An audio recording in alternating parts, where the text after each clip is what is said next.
CPIയുടെ ചിഹ്നം കതിരോ പതിരോ. നമസ്കാരം സഹോദരങ്ങളെ, ഞാൻ അബ്ദുള്ള. ഇന്ന് ഒക്ടോബർ 3, 2025. CPIയുടെ സെക്രട്ടറി ബിനോയ് വിശ്വം കഴിഞ്ഞ ദിവസം പറഞ്ഞു ഇത് സി അച്യുതൻ്റെ പാർട്ടിയാണ് എന്ന്. എന്നാൽ ബിനോയ് വിശ്വം മനസ്സിലാക്കുക, സി അച്യുതനെ മറന്നത് കേരള ജനതയല്ല, നിങ്ങളാണ്. കാരണം ഈ സി അച്യുതൻ കേരളത്തിൽ 2 തവണ മുഖ്യമന്ത്രി ആയിട്ടുണ്ട്. അതും തുടർച്ചയായി ഭരണം കിട്ടുന്ന ആദ്യത്തെ മുഖ്യമന്ത്രിയാണ് സി അച്യുതൻ.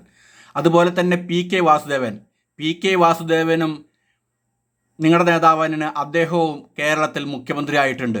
എങ്ങനെ ഇവർ രണ്ടുപേരും മുഖ്യമന്ത്രി ആയത്? നിങ്ങളുടെ ശക്തി കൊണ്ടോ നിങ്ങളുടെ പാർട്ടിയുടെ ബലം കൊണ്ടല്ല, അത് കോൺഗ്രസിൻ്റെ ഔദാര്യം കൊണ്ടാണ്. പ്രത്യേകിച്ച് പറഞ്ഞാൽ കെ കരുണാകരൻ്റെ ഔദാര്യം കൊണ്ടാണ്. അത് നിങ്ങൾ മറന്നു, നന്ദികേട് കാണിച്ചു. എന്നിട്ടോ ഇടതുപക്ഷ ഐക്യം എന്ന പേര് പറഞ്ഞേണ്ട ഇടതുപക്ഷത്ത് പോയി CPIൻ്റെ കൂടെ ചേർന്നു. എന്താ ഇടതുപക്ഷം ഇല്ലാത്ത ഇടതുപക്ഷത്താണ് നിങ്ങൾ ചേർന്നത്. അതും വിജയൻ്റെ പാർട്ടിയിലാണ് ചേർന്നത്, കമ്മ്യൂണിസ്റ്റ് പാർട്ടിയിലല്ല. നിങ്ങളുടെ മുൻ നേതാവ് കാനം രാജേന്ദ്രനോട് ഞാൻ പറഞ്ഞു, നിങ്ങൾ തവിട് തിന്നാലും തമൃതം കളയരുത് എന്ന്. അതായത് പിണറായി വിജയൻ്റെ മുൻപിൽ നിങ്ങൾ അടിമകളാവരുത് എന്ന്. എന്നാൽ ഇപ്പോൾ നിങ്ങൾ പിണറായി വിജയൻ്റെ മുന്നിൽ അടിമകളായി ജീവിക്കുകയാണ്, തിരുവായ്ക്ക് എതിർവായില്ലാത്ത രീതിയിൽ.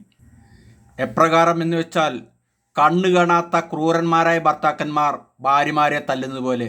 കണ്ണു കാണാത്ത ആളുകൾ തല്ലാൻ വരുമ്പോൾ മാറിപ്പോവാം, പക്ഷേ മാറിപ്പോയാൽ തങ്ങളുടെ ഭാര്യാപദം നഷ്ടപ്പെടും എന്നുള്ള ആ പേടി കൊണ്ട് ഇതേപോലെ തന്നെ വിജയനെ പേടിച്ച് ജീവിക്കുകയാണ് നിങ്ങളിന്ന്. കേരളത്തിൽ വിജയന് വേണ്ടി നിങ്ങൾ കോൺഗ്രസിൻ്റെ ശത്രുക്കൾ, അഖിലേന്ത്യാ തലത്തിൽ നിങ്ങൾ കോൺഗ്രസിൻ്റെ ഐക്യ മുന്നണിയിലെ ഒരു വിഭാഗം. ഈ സമയത്ത് CPI നേതാക്കളെ ഓർമ്മിപ്പിക്കാനുള്ളത് അഭിമന്യ ഗുരുനാഥൻ വി സാംബശിവൻ്റെ 2 വാക്കുകളാണ്.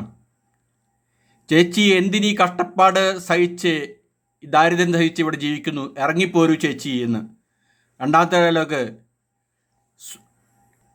ഇനിയും ഈ വിദേശികളുടെ ആട്ടും തൊഴിയും കേട്ട് അസ്വതന്ത്രരായി ജീവിക്കണോ അതോ സ്വതന്ത്രമായി ജീവിക്കണോ? CPI നേതാക്കന്മാർ ചിന്തിക്കുക. നിർത്തുന്നു. നന്ദി, നമസ്കാരം.